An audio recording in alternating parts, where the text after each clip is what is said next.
I've been getting to play with Aaron. We played first night in Raleigh this past week. We're going to be doing some shows up in Binghamton, New York, Bath, New York. This next week in Detroit and Midland. And you just learned this waltz that I made up.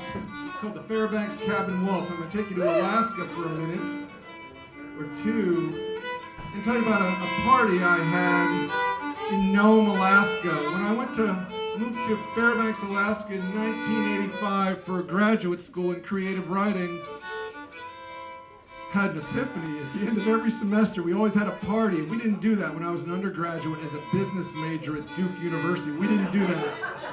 But in Fairbanks, which I knew why I was meant to get to Alaska, we had parties.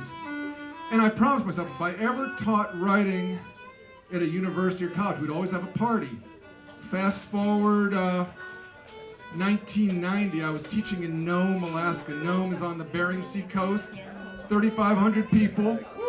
I taught over telephone, which was a challenge for having a party. But I figured out if you're teaching over telephone, everybody's on the phone, well, you make the best of it. So I remember having a party where I played a little bit of mandolin into the phone, and we had some exchanges from Magadan, Russia. And they sang folk songs in Russian. That's what they did for the party. And there was some guys from prison, and they had made up a play called Appeal to God, and they did like a radio play way before they do that these days.